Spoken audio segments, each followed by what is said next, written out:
नमस्कार दोस्तों, स्वागत है आपका इस वक्त की बड़ी खबर में, जो कि सीधा यूपी चुनाव से आ रही है।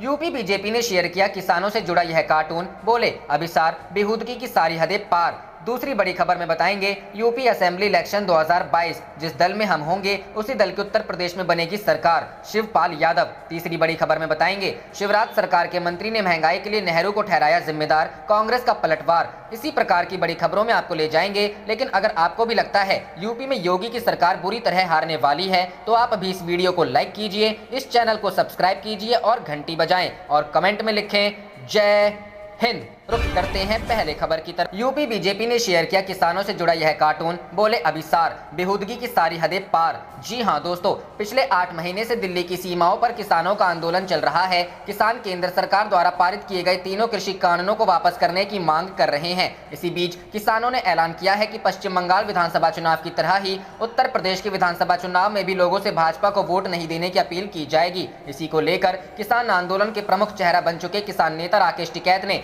पिछले दिनों कहा था कि यदि सरकार किसानों की बात नहीं सुनी तो दिल्ली की तरह ही लखनऊ में भी किसान डेरा डालेंगे। किसान नेता राकेश टिकैत के इन बयानों के बाद भाजपा की उत्तर प्रदेश इकाई ने किसान आंदोलन से जुड़ा एक कार्टून शेयर किया है, जिसको लेकर कई बड़े पत्रकारों और नामी गिरामी शख्सियतों ने आपत्ति जताई है। कार्टून में दाहिने तरह किसान नेता राकेश टिकैत जैसे दिखने वाले एक व्यक्ति को दिखाया गया, जिसके कंधे पर किसान आंदोलन वाली गदा रखी गई है और वह अपने दूसरे हाथ से एक शख्स को बालों से घसीट रहा है, जिस पर दिल्ली लिखा है। वहीं बाएं तरफ भगवा धोती पहने एक शख्स को बाहुबली बताया गया है।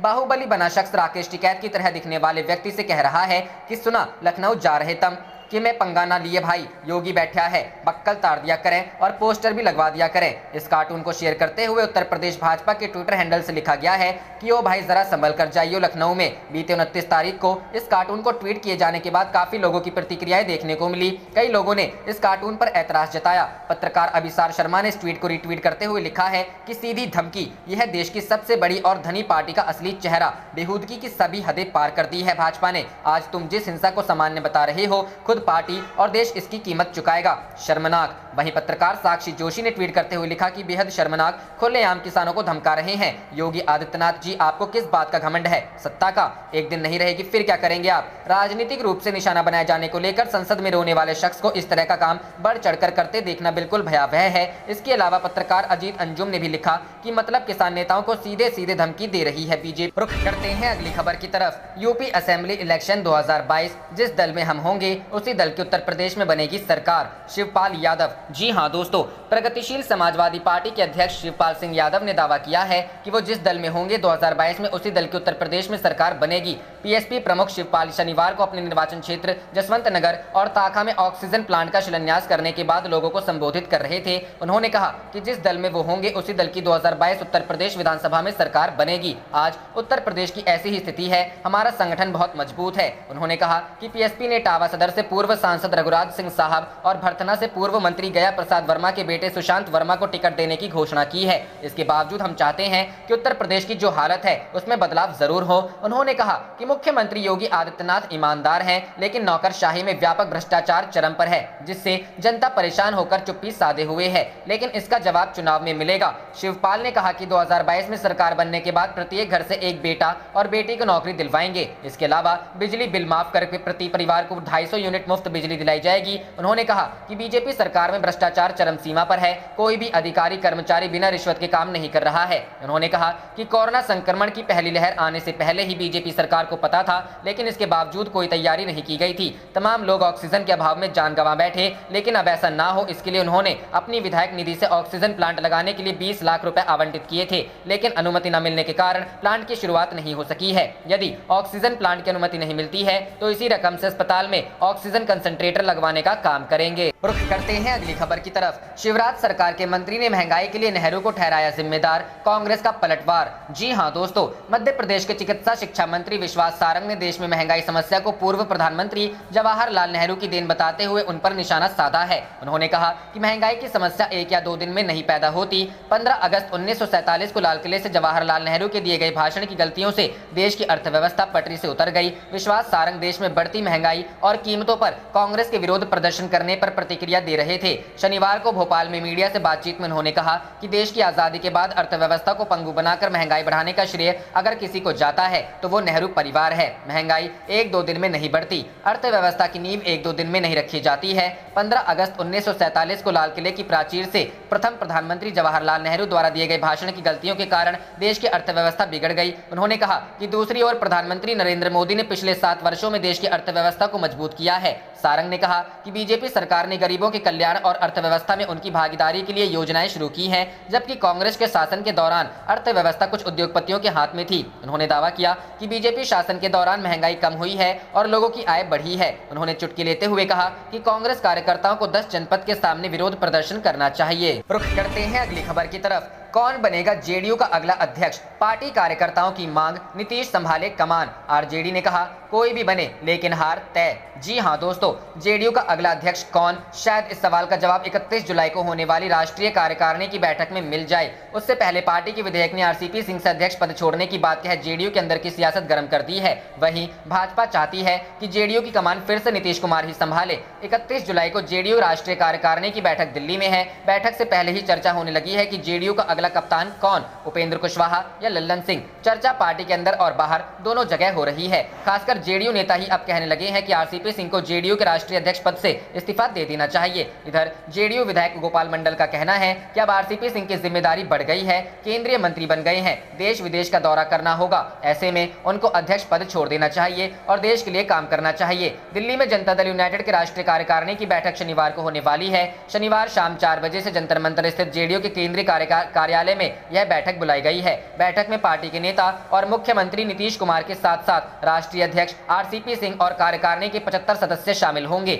जेडीयू संसदीय बोर्ड के अध्यक्ष और एमएलसी उपेंद्र कुशवाहा ने कहा है कि आधिकारिक तौर पर भले ही पार्टी की बैठक का एजेंडा संगठन सदस्यता अभियान और आगामी राज्यों में चुनाव को लेकर रणनीति हो, लेकिन अगर नेता जुड़ेंगे तो किसी भी मसले पर चर्चा हो सकती है। रुख करते हैं अगली खबर की तरफ। पंचायत चुनाव वोटिंग के अगले दिन ही आ जाएगा रिजल्ट। जी हां दोस्तों, पंचायत चुनाव 2021 की तैयारी के लिए चुनाव आयोग की ओर से लगातार नए नए निर्देश जारी किए जा रहे हैं। इसके तहत अब जिले में मतदान के अगले दिन ही मतों की गिनती शुरू करने का निर्देश दिया गया है। यही नहीं, चुनाव के दौरान गायब रहने वाले चुनाव अधिकारी और कर्मचारी पर पंचायती राज अधिनियम के तहत FIR दर्ज कराने की भी चेतावनी दी है। समस्तीपुर जिले में 10 चरणों में मतदान कराया जाएगा। मतदान समाप्ति के अगले दिन या दूसरे दिन मतगणना की प्रक्रिया प्रारंभ होगी। मतगणना इलेक्ट्रॉनिक वोटिंग मशीन से होगी। कंट्रोल यूनिट में अभ्यर्थियों से संबंधित डाटा जिस प्रकार प्रदर्शित रहेगा, उसी प्रकार एक सारणी बनाकर सभी डाटा की हार्ड कॉपी तैयार की जाएगी। इस कॉपी पर सभी उपस्थित अभ्यर्थी, उसके निर्वाचन अभिकर्ता और आरओ का हस्ताक्षर लिया जाएगा। जिला निर्वाचन पदाधिकारी की अभिरक्षा में इसे एक लिफाफे में रखा जाएगा। यही नहीं, मतदान दल के किसी भी सदस्य को बिना अनुमति के गायब रहने पर आयोग ने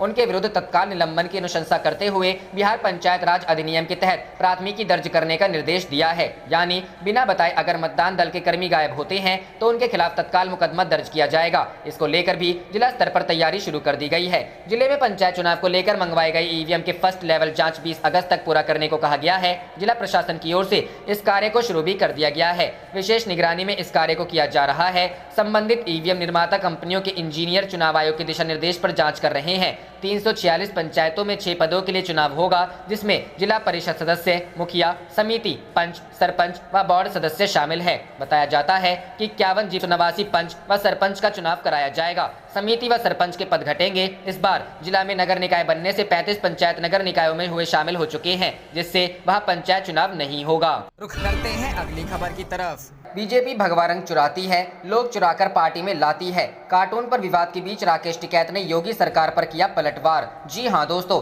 भारतीय किसान यूनियन के प्रवक्ता और किसान नेता राकेश टिकैत ने हाल ही में यह ऐलान किया कि किसान दिल्ली की तरह ही लखनऊ के चारों ओर की सभी सड़कों को ब्लॉक कर देंगे। कृषि कानूनों के विरोध में उनके इस ऐलान का बीजेपी ने एक कार्टून के जरिए जवाब दिया है।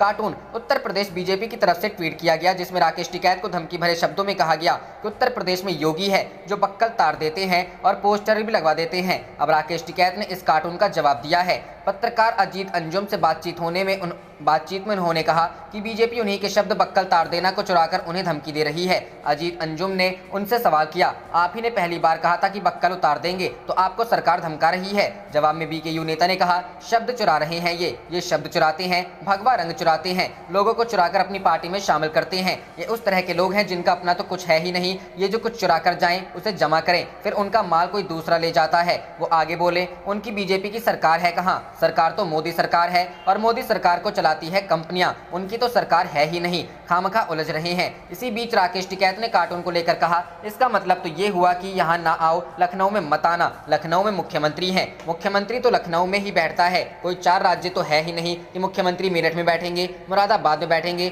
लखनऊ तो जाते रहे हैं पहले भी। बता दें, बीजेपी की तरफ से ट्वीट किए गए कार्टून में राकेश टिकैत को एक हाथ में आंदोलन का गदा लेकर लखनऊ की तरफ जाते दिखाया गया है, दूसरे हाथ से वो दिल्ली को घसीट कर ले जाते हुए दिख रहे हैं। उनके सामने एक बाहुबली है जो उन्हें कह रहा है, सुनो लखनऊ जा रहे हो, वहाँ योगी बैठा है, वो बक्कल तार देता है और पोस्टर भी लगवा देता है। बीजेपी द्वारा कार्टून को ट्वीट किए जाने पर कई विपक्षी नेताओं ने रोष जताया है। समाजवादी पार्टी के नेता सुनील साजस ने इस पर कहा कि ये कार्टून बताता है कि किसानों के प्रति बीजेपी की क्या सोच है। रुख करते हैं अगली खबर की तरफ। कौन बनेगा जेडीयू का अगला अध्यक्ष, पार्टी कार्यकर्ताओं की मांग, नीतीश संभाले कमान। आरजेडी ने कहा, कोई भी बने लेकिन हार तय। जी हां दोस्तों, जेडीयू का अगला अध्यक्ष कौन, शायद इस सवाल का जवाब 31 जुलाई को होने वाली राष्ट्रीय कार्यकारिणी की बैठक में मिल जाए। उससे पहले पार्टी के विधायक ने आरसीपी सिंह से अध्यक्ष पद छोड़ने की बात कह जेडीयू के अंदर की सियासत गर्म कर दी है। वहीं भाजपा चाहती है कि जेडीयू की कमान फिर से नीतीश कुमार ही संभाले। 31 जुलाई को जेडीयू राष्ट्रीय कार्यकारिणी की बैठक दिल्ली में है। बैठक से पहले ही चर्चा होने लगी है कि जेडीयू का अगला कप्तान कौन,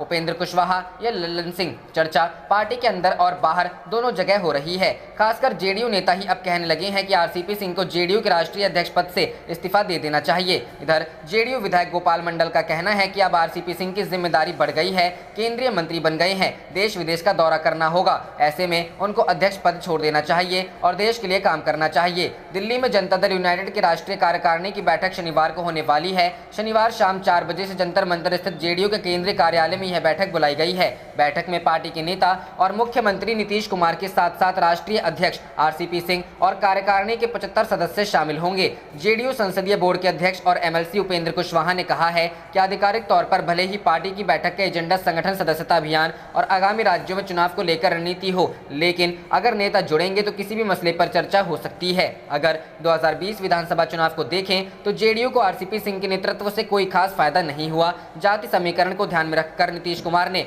आरसीपी सिंह को राष्ट्रीय अध्यक्ष बनाया था, लेकिन अब सवाल है कि जेडीयू के राष्ट्रीय अध्यक्ष का अगला चेहरा कौन होगा। हालांकि आरजेडी का कहना है कि जेडीयू का चेहरा कोई भी हो, 2024 और 2025 में पार्टी की हार तय है। आरजेडी प्रवक्ता मृत्युंजय तिवारी ने कहा कि जेडीयू को राष्ट्रीय अध्यक्ष बदलने से कोई फायदा नहीं होगा। 2020 में तो वह वैसे ही तीसरे नंबर की पार्टी बन गई है और अब जनता ने उसे रुख करते हैं अगली खबर की तरफ। पीएम और सीएम पर प्रियंका गांधी ने कसा तंज, कहा धोखाधड़ी करके कुपोषण में यूपी को बना दिया नंबर 1। जी हां दोस्तों, कांग्रेस महासचिव व उत्तर प्रदेश प्रभारी प्रियंका गांधी ने कुपोषण को लेकर केंद्र और यूपी की भाजपा सरकार पर तीखा हमला बोला है। दरअसल यह हमला केंद्रीय महिला और बाल विकास मंत्री स्मृति ईरानी की ओर से राज्यसभा में एक प्रश्न के एक उत्तर में दिए गए जवाब पर यह हमला बोला है। प्रियंका गांधी ने कहा कि प्रधानमंत्री नरेंद्र मोदी और मुख्यमंत्री योगी आदित्यनाथ ने धोखाधड़ी करके कुपोषण में उत्तर प्रदेश को नंबर 1 बना दिया। प्रियंका गांधी ने शुक्रवार 30 जुलाई को ट्वीट करते हुए लिखा, संसद में भाजपा सरकार की मंत्री ने बताया कि देश में सबसे ज्यादा कुपोषित बच्चे उत्तर प्रदेश में हैं। प्रधानमंत्री जी एवं मुख्यमंत्री जी खुद को खुद से ही नंबर 1 का खिताब देते रहे और डबल इंजन की धोखाधड़ी करके कुपोषण में उत्तर प्रदेश को नंबर 1 बना दिया। दरअसल सरकार ने गुरुवार को कहा कि देश में 6 माह से 6 साल की उम्र के 9 लाख से अधिक अत्यंत कुपोषित बच्चों की पहचान की गई है। इसमें से 3,98,359 बच्चे उत्तर प्रदेश के हैं। महिला और बाल विकास मंत्री स्मृति ईरानी ने राज्यसभा को एक प्रश्न के लिखित उत्तर में यह जानकारी दी। उन्होंने बताया कि देश भर में 9,27,606 ऐसे बच्चों की पहचान की गई है जो अत्यंत कुपोषित हैं और जिनकी उम्र 6 माह से 6 साल के बीच है। रुख करते हैं अगली खबर की तरफ। बिहार, हर घर नल योजना की उड़ी हवाई, ट्रायल के दौरान फटा पाइप, मोहल्ले में जमा हुआ पानी। जी हां दोस्तों, हर घर नल योजना की गुणवत्ता पर उस वक्त सवाल खड़े हो गए जब भागलपुर जिले के शहर में पूरब टोला के वार्ड नंबर 16 में शुक्रवार को ट्रायल के क्रम में ही पाइप फट गया। इससे मोहल्ले में जल जमाव की नौबत आ गई। सड़क पर पानी का काफी बहाव होने लगा। इससे किसी के घरों में बेशक पानी नहीं पहुंचा, लेकिन हर घर नल योजना की हवा हवाई जरूर उड़ गई। मालूम हो कि नगर पंचायत के जल श्रमिकों की हड़ताल समाप्त होने के बाद तीसरे दिन पानी आपूर्ति शुरू करने का प्रयास किया गया। पुराने पाइपलाइन में न भेजकर पीएचडी अधिकारियों ने हर घर नल योजना के लिए लगाए गए पाइपलाइन में ट्रायल के लिए पानी को डायवर्ट कर दिया, जो पूरी तरह नाकामयाब रहा। ऐसे में शहर के वार्ड नंबर 14, 15 और 17 में जलापूर्ति नहीं हो सकी। इस तरह तीसरे दिन भी उक्त वार्डों के लोग पेयजल आपूर्ति से वंचित रहे। पीएचईडी के सहायक अभियंता विकास कुमार ने बताया कि अब हर घर नल योजना का ट्रायल अलग से किया जाएगा ताकि शहरी जलापूर्ति प्रभावित ना हो। रुख करते हैं अगली खबर की तरफ। हरियाणा के किसान नेता आंदोलन के नतीजे तक नहीं लड़ेंगे चुनाव, जारी किए शपथ पत्र। जी हां दोस्तों, पिछले दिनों हरियाणा संयुक्त किसान मोर्चा के बैनर तले विभिन्न किसान संगठनों ने टिकरी बॉर्डर से 5 प्रस्ताव पास किए थे। इसमें आंदोलन के नतीजे नहीं निकलने तक पंच से लेकर सांसद तक किसी भी राजनीतिक चुनाव में संगठन प्रतिनिधि या उसके परिवार के सदस्य चुनावी मैदान में भाग नहीं उतरेंगे। उसी क्रम में अखिल हरियाणा न्यूनतम समर्थन मूल्य संघर्ष समिति के अध्यक्ष प्रदीप धनखड़, जगबीर जसौला, प्रोफेसर दलबीर रेडू ने इस संबंध में अपने शपथ पत्र सार्वजनिक किए हैं। आप देख रहे थे आपका अपना चैनल जय हिंद जय भारत।